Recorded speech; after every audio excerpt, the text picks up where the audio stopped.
Yo, this is MegaManFan, and you need to rock and or roll on over to Mr. MegaManFan's YouTube channel, because it's all that rush to make it happen. Peace! I decided to start this week's video by showing off some recent pickups.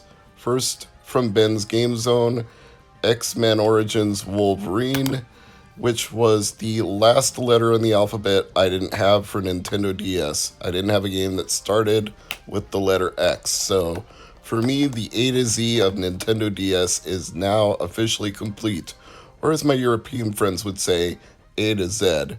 Ben also had these Sega Dreamcast magazines for $1 each, and I love Dreamcast stuff, so I couldn't possibly pass these up.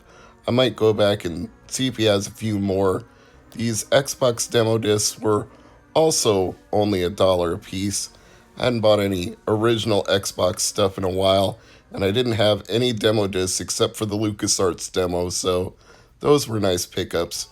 And a Splinter Cell game for GameCube. I thought I had them all, but I saw Pandora Tomorrow and realized I was wrong. Complete with manual. I'll be testing that at a later date because, as the title of this video indicates, I'll be testing PlayStation games today. But I also picked up Fireblade while I was there. It's getting harder and harder to find GameCube games that I don't have complete, but Ben's Game Zone definitely has some good stuff. Be sure to check them out if you're in the Omaha-Ralston area. I apologize if there are any repeats in the next two stacks. This one has Clubhouse Games, Victorious, Hey Pikmin, and Triforce Heroes, but this is stuff I haven't had a chance to test or sort in yet. I know Sonic Rivals is a repeat. Not sure if the others are, but I did get a good deal on NBA 07 and Resident Evil, so I'm happy about that. Moving on, here are the PlayStation games I'll be testing today. HBO Boxing for PS1. Looks a little rough, but I did wipe it down with a soft cloth first. March Madness 98, also a little rough. Also got the soft cloth and gentle wipe treatment. Uncharted 3 for PS3, looks a little bit better. Slightly rough, but not comparable to either of the PlayStation games. Infamous 2, that one looks almost spotless, so I'm pretty sure they'll all work, but there's one way to find out. Let's start with HBO Boxing. As you can see, I'm using my PS3 for all four of these since it can read PS1 discs, and no boxing options file is found, but that's okay because I've never played it before, so how would there be? The HBO World Boxing theme is performed by Jay Smith, and I doubt we'll be including that in this test because who knows what kind of claims that could generate, and I don't want any YouTube copyright claims, as I'm sure neither do most of you. I felt really bad when I saw Jeremy Parrish saying that Neon Genesis Evangelion had caused copyright strikes on his Game Boy Works videos. It was fair use, but it still sucks. As HBO Boxing seems to work, we'll move on to March Madness 98 and avoid those aforementioned strikes. Both of these I picked up at Trade Post because they were very affordable and looked like sports games that I would actually enjoy playing. One was a couple bucks, the other I think was $3.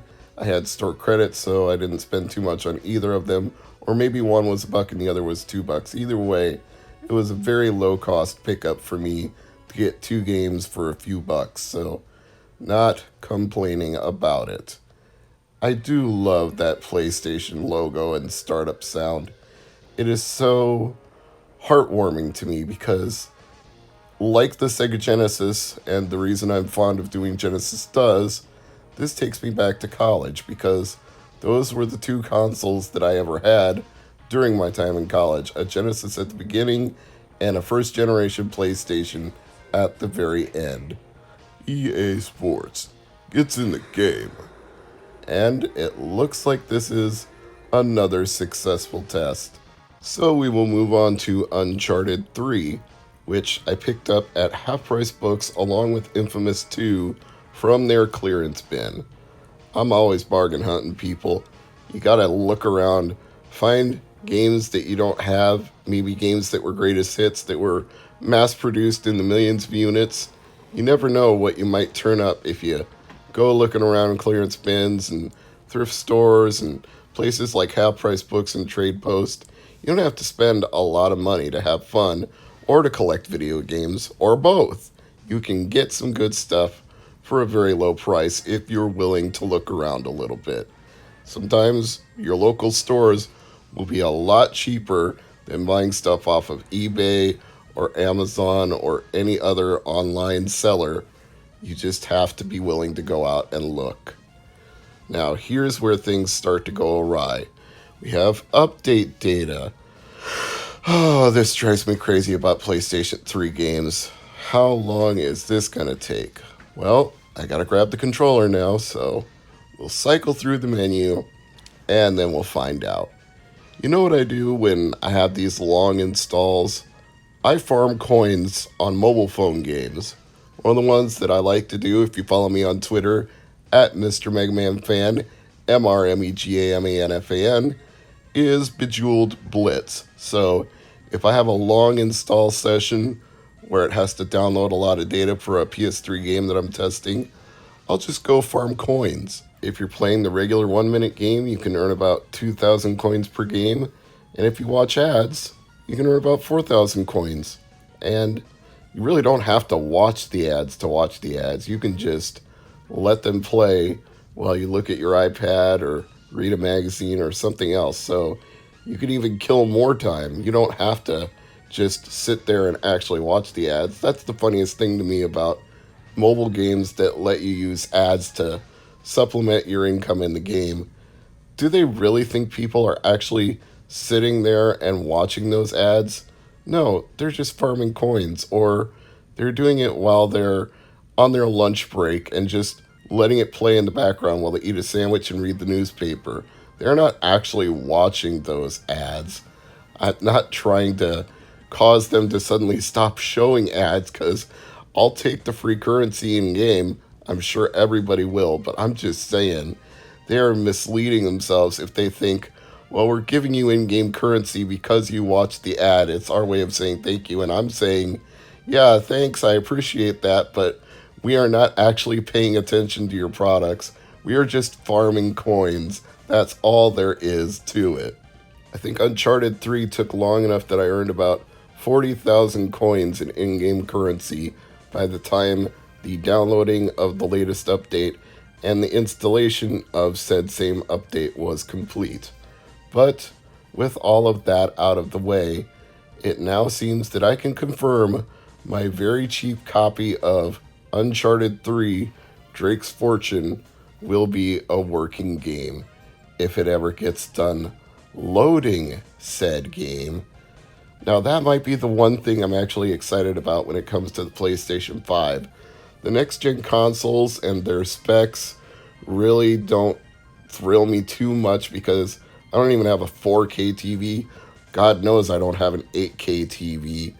But if there's one thing I like about the proposal for the PlayStation 5 is that it would be backwards compatible with previous generations of PlayStation and the quote-unquote zero loading times. I'm not saying I buy the hype 100%, especially since all they've shown so far is tech demos, but let's say they have only a few seconds loading on PS5 games and no loading at all on PS4 games because their processors are that fast and that powerful. That could be a game changer. That might be a thing that actually gets people to buy a PlayStation 5 if they can play previous generation PlayStation games and have super fast loading times. But of course, I also worry that with that much processing power, it might be a real heat sink. It might be kind of fragile. You might have hard drives failing. It might have a lot of the same issues that first generation Xbox 360 consoles did. So be careful how much power you're packing into a very small space. That could backfire tremendously. So, there's Uncharted 3. Let's move on to Infamous 2.